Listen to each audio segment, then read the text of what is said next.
안녕하세요. 저는 얼마 전 아주 충격적인 일을 겪고 이렇게 글을 씁니다. 저는 올해 50대가 된 남자이고 혼자 살고 있어요.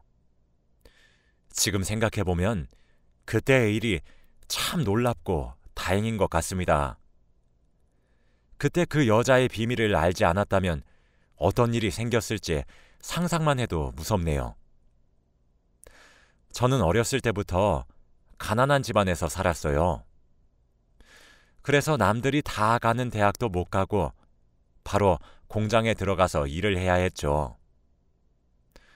저는 외동아들이라 혼자서 벌고 있었는데 아버지는 사업을 한다고 난리셨고 어머니는 그런 아버지를 한심하게 바라보면서 이혼을 생각하고 계셨죠. 아버지는 사업을 하신다고 잘 다니던 직장도 그만두셨고 결국 집안일만 하시던 어머니가 밖에서 일을 해야 하는 지경까지 되었답니다. 어머니는 새벽엔 목욕탕 청소를 하고 오후에는 식당 서빙 일을 하면서 생활비를 벌고 계셨죠. 저와 어머니가 악착같이 돈을 벌어오면 뭐합니까? 아버지가 사업 준비로 홀라당 다 써버리시는데요. 대책 없이 사업만 준비하시는 아버지가 저는 너무 한심스러웠고 어머니도 많이 지치신 것 같았어요. 제가 돈이 없으니 친구들과 약속을 잡을 수도 없었고 그러면서 자연스레 친구들과도 멀어졌습니다. 당연히 여자친구도 만들 수 없었죠. 제가 한창 힘들 때 주위에 아무도 없고 의지할 사람이 없으니까 제가 이렇게 된 게 다 아버지 탓 같더라고요. 그래서 최대한 돈을 벌어서 독립을 하자고 꿈꿔왔습니다. 저는 매일같이 새벽에 출근해서 밤새 일을 하고 집으로 돌아왔고 집으로 오면 항상 어머니와 아버지는 한바탕 싸우셨는지 온 집안의 물건이 나뒹굴었죠. 저는 밤늦게 들어가면 그 물건들을 다 치우고 자야 하는 게 일상이 되었고 부모님께서 사이가 좋지 않으시니 이혼을 생각하고 계셨던 것 같아요. 아버지가 가망 없는 사업을 계속 하시다가 망하시고 어머니는 매일같이 사업 뒷바라지를 하시는 걸로 매일 싸우셨고 제 예상처럼 얼마 지나시지 않아 두 분은 이혼을 하셨습니다. 이혼을 하고 어머니는 집을 나가셨고 집에는 저와 아버지 둘이서 살게 되었죠. 어머니는 집을 나가기 전 저에게 조용히 다가오셔서 손을 꼭 잡았습니다. 그러고는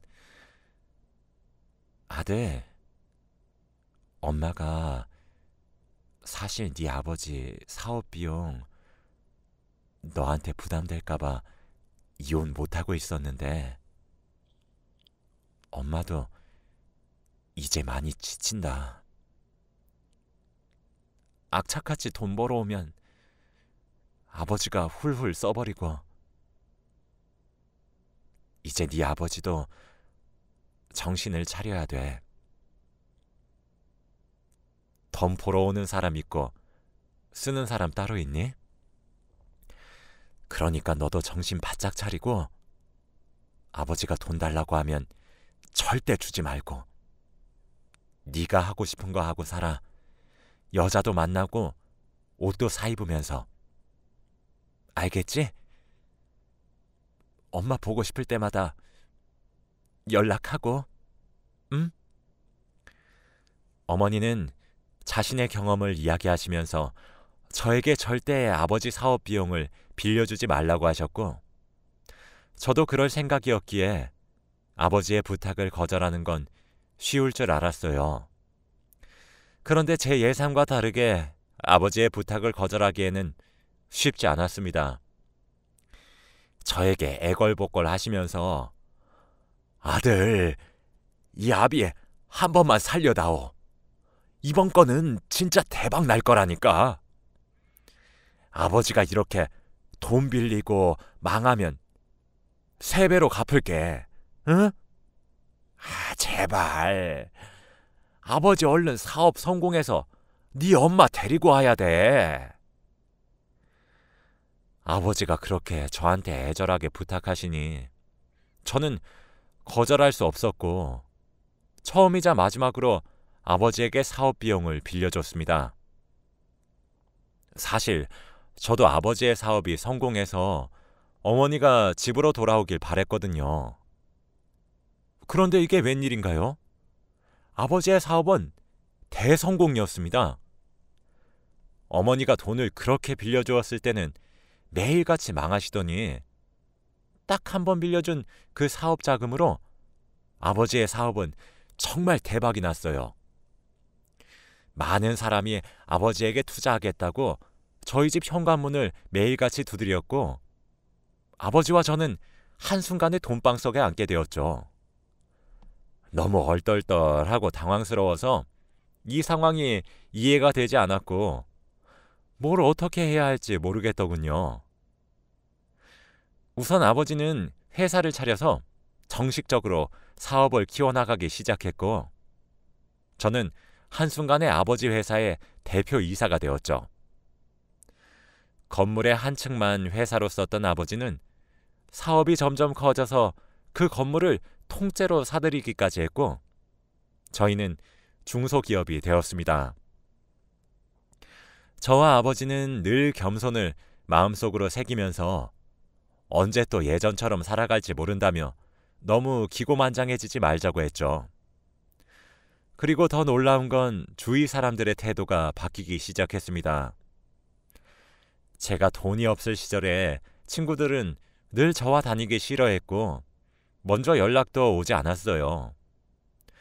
그런데 제가 이제 한 회사의 대표 이사가 되니까 다들 연락도 많이 오고 자기 회사에 투자도 해달라고 합니다. 처음에는 친구들이 오랜만에 연락이 와서 너무 기쁜 마음에 해달라는 투자도 다 해주고 빌려달라는 돈도 다 빌려줬어요. 그리고 저에게 접근하는 여자들에게도 다 잘해주고 연애도 몇 번 했죠. 그런데 다들 하나같이 자신이 원하는 걸 얻으면 저를 버리고 연락이 안 되기 일쑤였고 여자들도 자기들이 원하는 재벌 아들의 느낌이 나지 않으니까 가차없이 헤어지자고 하더군요. 저는 옛날에 가난했던 기억들이 아직도 생생해서 사치도 부리지 않고 차도 국산차를 타고 다닙니다. 물론 집도 이사를 가지 않고 살던 집에서 아버지와 함께 살고요. 저는 이렇게 살면서 전혀 불편한 거 없이 잘 사는데 주위 사람들은 다 예상과 제가 다르니까 쉽게 떠나버리더군요. 저는 그때부터 친구들의 부탁을 단칼에 거절했고 새로운 사람을 사귀는데 겁이 났어요. 다 제 돈이나 능력을 보고 이용하려고 저를 친구로 삼고 싶어 한다고 느꼈거든요. 그래서 여자도 못 사귀고 친한 친구 하나 없이 일에만 매진하면서 살았어요. 그렇게 몇 년이 지나니까 아버지께서 저에게 아들아, 이제 너도 결혼을 해야 하지 않겠니? 내가 죽기 전에 손주는 못 보고 죽어도 며느리는 꼭 보고 죽고 싶구나. 그리고 아버지 나이가 60이 넘어서 이제 슬슬 회사 경영에서도 물러나야 하고 한번 아버지가 자리 한번 만들어 줄까? 라고 하시는 겁니다. 저는 너무 사람한테 대인 게 많아서 더 이상의 여자는 없을 거라고 생각했지만 며느리를 너무 보고 싶어하는 아버지를 보니까 저도 마음이 약해져서 딱 한 번만 만나보기로 했어요. 아버지가 소개시켜주는 사람을 만나고 싶었지만 그 전에 우연히 한 여자를 만나게 되었는데 정말 예쁘고 살면서 한 번도 나쁜 일을 해본 적 없을 것 같은 아주 순수한 여자였습니다. 그 여자를 본 순간 저는 첫눈에 반했고 대시를 했습니다. 제가 이런 건 처음이라 많이 어색하고 힘들었는데 아마 그 여자도 저의 그런 능숙하지 않은 모습에 더 흔들린 것 같아요. 그 여자와 말을 나누어 보니 정말 순수하고 때 하나 묻지 않은 여자더라고요. 그 여자와 좋은 만남을 이어가면서 저는 끝까지 제가 어떤 사람인지 밝히지 않았습니다. 단순히 작은 회사 하나 운영하고 있다며 조심스럽게 말했죠. 그 여자는 작은 병원에서 간호사 일을 하고 있다고 했고 어머니와 단 둘이서 살고 있다고 하더군요. 아픈 어머니를 보살피기 위해 소녀 가장으로 살고 있다는데 정말 멋지고 존경스러웠습니다. 그래서 더 그 여자가 좋아졌던 것 같아요. 지금까지 만났던 여자들은 하나같이 이거 사달라 저거 사달라 하면서 저보다 제 돈을 사랑하는 여자들 뿐이었는데 제 여자친구는 그게 아니라 저에게 다 사준다면서 자신의 없는 돈 끌어들여다가 사주고 그랬죠. 정말 눈에 넣어도 안 아픈 여자친구였습니다. 제 여자친구와 사귄 지 1년째 되던 날 일이 터지고 말았어요. 바로 여자친구의 바람입니다. 평생 저만 바라보고 저에게만 헌신을 다할 줄 알았던 여자친구에게 다른 남자친구가 있더라고요. 처음에는 몰랐는데 제가 의심이 들어서 비서를 통해 뒷조사를 조금 해보니 너무 확실한 증거가 있었습니다. 그리고 더 놀라운 건 여자친구의 충격적인 반전이었죠. 저에게 간호사 일을 한다고 했던 그 여자는 술집에서 일하는 여자였고 애초부터 저의 직업과 재산을 다 알고 사귄 거라고 하더라고요. 그러면서 내가 한 남자를 물었는데 아주 돈이 어마어마해. 이런 집에 시집 가면 평생을 명품백 잔뜩 가지고 살 수 있겠지? 나 드디어 인생 폈어? 라고 하며 사람들에게 말하고 다녔다고 합니다. 솔직히 저는 그 여자와 결혼까지 생각하고 있었어요. 그동안 아버지가 퇴임하시고 어린 나이에 제가 회장 자리에 올라서 얼른 결혼이 급했는데 저는 그 여자라면 결혼할 수 있을 것 같았거든요. 그런데 이런 비밀을 가지고 있었다니 제가 잘 알아보지도 않고 사귄 게 잘못이었죠. 저는 그 여자에게 화를 내고 따졌더니 그 여자가 하는 말은 정말 가관이었습니다. 내가 너 정체를 모를 줄 알았어? 너 작은 회사 운영하고 있다길래 얼마나 대단한 회사인지 네 이름 검색해보니까 바로 뜨던데? 너 바보니? 그리고 재벌이면 돈 좀 쓰고 여자친구한테 명품백 좀 사주고 그래야지. 어떻게 돈 한 푼을 안 쓰니? 너 같은 멍청이가 나 같은 여자를 어디서 만날 수 있을 것 같아. 그리고 네가 하도 재미가 없어서 다른 남자를 만난 걸 가지고 왜 나한테 그래? 내가 바람 피운 거 다 네 탓이야. 그 말을 들으니 도저히 참을 수 없었고 비서를 시켜서 그 여자의 실체를 다 까발리기로 했어요. 그 여자는 정말 까도 나오는 게 너무 많았고 결국 경찰에 신고를 했습니다. 모은 증거들과 함께 고소하겠다고 했고 저는 그 여자를 감옥에 넣을 수 있었어요. 원래는 좋게 끝내려고 했는데 찾아보니까 그 여자가 저지른 사기가 엄청나더라고요. 정말 어마무시한 여자였죠. 징역이 얼마 되지는 않지만 그래도 그곳에서 조금이라도 반성하기를 바랬어요. 그 여자의 실체를 제대로 알고 나니 사람을 믿지 못하겠고 결혼은 절대 못하겠더군요. 아버지에게 며느리를 보여드리고 싶었지만 제 주위에 오는 사람들이 다 하나같이 못되고 괴팍한 사람들이라 쉽게 정을 주지 못했습니다. 아버지는 나이가 점점 들어가고 회사 일은 점점 바빠져서 이제 아예 사람을 만나는 게 어려워졌죠. 그렇게 몇 년 동안 회사는 점점 커져갔고 아버지도 점점 늙어가셨습니다. 이제 지팡이를 쓰고 거동을 하셔야 했고 매일같이 집에 계셨어요. 그렇게 한 8년이 흐른 것 같습니다. 저도 이제 40대 중반이 되었고 아버지도 70살이 넘으셨죠. 그런데 갑자기 아버지께서 충격적인 말을 하시는 겁니다. 나 결혼한다. 정말 놀랐어요. 나이가 70살이 넘으신 흰머리이신 아버지께서 결혼이시라뇨. 솔직히 그때까지는 사랑하시는 할머니 분이 계셔서 그분과 남은 여생을 살아가고 싶으신 거구나 했는데 그게 아니었어요. 아버지와 결혼하겠다고 한 사람은 바로 30대 후반이었습니다. 아버지와 30살이 넘게 차이가 났죠. 딱 봐도 알 수 있었습니다. 이 여자는 아버지를 사랑해서가 아니라 아버지의 재산을 원한 거라고요.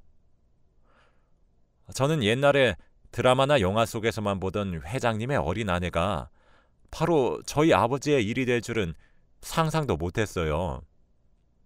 당연히 이 여자는 아버지가 돌아가시면 남은 유산들을 다 자기가 가지기 위해 결혼을 하는 거라고 생각했습니다. 저는 이 결혼을 당연히 반대했어요. 아버지를 조심스럽게 불러 제가 생각하고 있던 이야기들을 다 말씀드렸습니다. 아버님, 이 결혼 잘 생각해 보셨으면 좋겠어요. 죄송하지만 저 여자가 아버지와 결혼하려는 이유는 돈밖에 없어요. 집안에 여자 한번 잘못 들여서 큰 코 다칠 일 없었으면 좋겠습니다. 아버지께 솔직하게 말씀드렸지만 아버지의 마음은 변하지 않을 것 같았죠. 우리 아들 드라마를 너무 많이 보았구나. 저 여자는 그럴 여자가 아니야. 나한테 너무 잘해주고 얼마나 상냥한데. 어차피 이혼도 할 수 있으니 그건 나중에 보고 결정하마. 아버지는 이미 그 여자에게 푹 빠지신 것 같았고 저도 아버지의 고집을 꺾을 수 없더라고요. 결국 아버지는 정말 결혼을 하셨습니다. 이제 저희 집안에 가족이 되어서 매일같이 식사자리도 하고 여행도 다녔어요. 그런데 그 여자가 왠지 모르게 낯익었습니다. 그리고 저에 대해서 너무 잘하는 거 있죠? 저는 복숭아 알레르기가 있어서 복숭아에 관련된 건 아무것도 못 먹어요. 그런데 아버지 지인분께서 복숭아를 선물로 보내셨고 가정부 아주머니께 아주머니, 승창씨 복숭아 못 먹으니까 회장님 것만 깎아주세요. 라고 하는 게 아니겠습니까? 저는 단 한 번도 복숭아 이야기를 꺼낸 적이 없어서 의아스러웠지만 그래도 우리 가족에 대해 관심이 많은 것처럼 보여서 좋게 넘어갔습니다. 그런데 이뿐만이 아니었어요. 저와 아버지 그리고 그 여자까지 3명이서 식당에서 식사를 하고 있었습니다. 그런데 후식으로 복숭아 푸딩이 나왔고 저는 음식을 손에 대지 않고 있었죠. 제가 복숭아 알레르기가 있는지 모르는 아버지는 왜 먹지 않냐고 물었는데 제가 대답하려는 순간 그 여자가 에이, 여보도 참 우리 승창씨 복숭아 알레르기 있잖아요. 라고 하더군요. 그런데 아버지는 나도 모르는 우리 아들의 알레르기를 여보가 어떻게 알아요? 남들이 보면 여보랑 우리 아들이랑 부부인 줄 알겠네. 라고 하셨습니다. 저는 절대 아니라고 손사래까지 쳤지만 그 여자는 좋은지 웃으면서 아무 말도 하지 않더군요. 그리고 몇 분 뒤 갑자기 제게 슬며시 장난을 걸어오는 게 아니겠습니까? 아버지도 저희가 그러고 있는 걸 눈치챘는지 둘이 무슨 장난을 그렇게 치는가? 라고 묻더라고요. 저는 아버지께 쓸데없는 의심을 사고 말았고 그 여자는 왠지 모르게 당황하는 눈치가 아니었습니다. 저는 집으로 돌아와서 그 여자를 불러서 이야기를 나누었어요. 아까 왜 그러셨어요? 아버지 계시는데 장난이 너무 심한 거 아니에요? 내가 누군지 모르겠니? 그 여자는 제가 한 말에 대답하지 않고 쓸데없는 말을 하기 시작하더라고요. 아까 와인 몇 잔 먹었다고 취하신 거예요? 그쪽이 누구라니요? 저희 아버지의 아내분이시잖아요. 아니, 그거 말고 나 어디서 본 적 있는 것 같지 않아?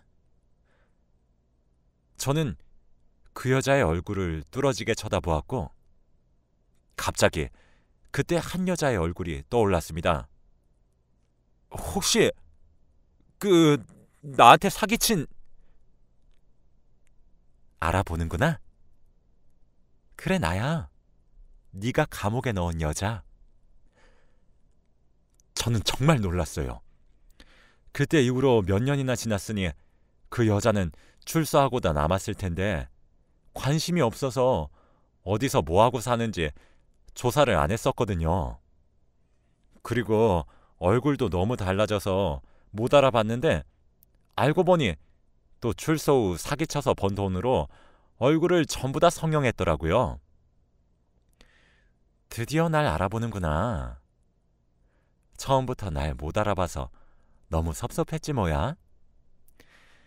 내가 그때 너 때문에 깜빵에서 몇 년 버린 거 생각하면 자다가도 벌떡 일어나. 내가 너희 아버지한테 접근한 이유가 뭘 것 같아? 내가 너 회사도 뺏고 돈도 뺏고 다 할 거야. 각오해. 내가 평생 사기만 쳐서 너 같은 애들 한순간에 거지 만드는 거 쉽거든? 너 잘못 걸린 거야.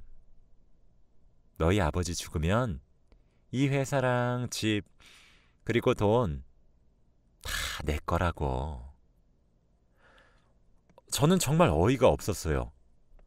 어떻게 그 여자를 다시 집안에 들였는지 정말 저희 아버지가 너무 한심하고 원망스럽더라고요. 그때 갑자기 과거에 제가 당했던 일들이 다시 떠오르면서 너무 절망스러웠고 당장이라도 아버지에게 이혼을 하라고 강요해야 했습니다. 그런데 아버지는 아무리 강요해도 제 말을 들을 생각이 없어 보였고 그 여자한테 너무나 푹 빠져 계시더라고요. 이 집과 회사 그리고 재산을 살려내기 위해서는 그 여자를 어떻게든 내쫓아야 했습니다. 그렇게 혼자서 고군분투를 한 지 몇 달이 되던 때에 갑자기 현관문에서 아버지의 팔짱을 끼고 들어오는 사람이 있었어요. 바로 몇십 년 전 아버지와 이혼을 하고 집을 나간 저희 어머니였습니다. 저는 정말 오랜만에 뵌 어머니를 보니까 갑자기 눈에서 눈물이 차올랐고 어머니에게 달려가 안겼죠. 어머니는 제 연락도 다 거절하시고 어디서 뭐하고 지내시는지 비서가 알려주지 않더라고요. 알고 보니 아버지가 미리 제 비서에게 어머니에 관해 아무것도 전하지 말라고 했던 거였고 어머니는 아버지가 구해주신 시골에 있는 한 별장에서 항암 치료를 하고 계셨는데 모든 치료가 끝나서 집으로 돌아오신 거였습니다. 그때 거실에 있던 그 여자는 어머니와 다정하게 팔짱을 끼고 들어오는 아버지를 보고 회장님, 지금 뭐 하시는 거예요? 여자는 나밖에 없다며.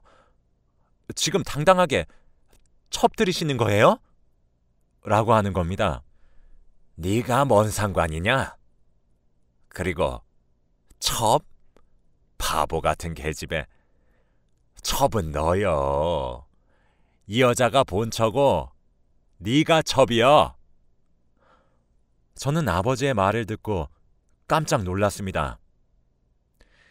내가 널 어떤 앤지 알아보지도 않고 우리 집에 들인 것 같으냐? 너 과거에 우리 아들한테 사기친 계집애잖아. 내가 뭘 믿고 너한테 회사랑 내 재산을 다 맡기니? 아주 어른을 바보로 알고. 당장 이 집에서 썩 꺼져! 그 여자는 갑자기 소리를 치면서 나 절대 안 나가. 내가 이 집안 사모님이라고! 하며 떼를 썼고 결국 경비원들이 그 여자를 내쫓았습니다. 그리고 오랜만에 세 사람이 모여서 거실에 앉아서 이야기를 나누었어요. 아버지, 도대체 어떻게 된 겁니까? 아들, 내가 예전에 말했잖니. 사업 꼭 성공해서 네 엄마 다시 데려오겠다고. 그리고 성공하자마자 너희 엄마한테 달려가서 하루 종일 빌었지. 다시 돌아와 달라고. 그런데 그때 알았다. 너희 엄마가 암이라는 거. 내가 최선을 다해서 우리 아내 병간호도 해주고 치료비도 내주면서 다시 우리 부부는 합칠 생각을 하고 있었어. 그런데 그때 비서한테 네가 여자를 잘못 만났다는 이야기를 들었다. 부모로서 그런 애들을 보고만 있을 수 없었기에 아버지가 이번엔 제대로 계획을 했지. 그 여자 이제 내가 고소했으니 감옥에 아마 평생 있다가 나올 거야. 출소하고 사기친 게 워낙 피해자도 많고 규모도 커서 무기징역은 나올 거다. 아들, 아빠와 엄마는 며느리 필요 없으니 우리 아들이 상처 안 받고 평생 행복하기만 하면 좋겠다. 우리 회사를 잘 부탁해, 아들. 그 여자를 집에 들인 게 바로 아버지가 계획한 일이라고 했을 때 그때 느꼈어요. 아버지의 위대함을요. 그리고 아버지는 세상에 여자는 어머니밖에 없다고 말했습니다. 어머니도 아버지가 몇 년 동안 아픈 자기를 간호해주고 위해주었을 때 진심을 느꼈다고 해요. 그렇게 저희 세 명은 예전보다 더 화목한 집안에서 살고 있습니다. 이제 아버지도 맘 편히 회사 일에 손을 떼셨고 어머니와 함께 여행도 다니면서 남은 여생을 살고 계세요. 그리고 저는 일만 하던 일상에서 조금 벗어나 취미 생활도 조금 즐기고 있습니다. 그리고 사기를 어마무시하게 친 그 여자는 지금 감옥에 있다고 해요. 정말 아버지 말대로 무기징역이래요. 아버지 같은 사람이 없었다면 저는 평생 여자에게 사기를 당하고 있었겠죠. 지금 생각해보면 정말 저희 아버지가 존경스럽습니다. 여러분들도 결혼하실 때 배우자 되실 분 잘 알아보시고 결혼하시길 바랄게요. 제 이야기는 여기까지입니다. 들어주셔서 감사합니다.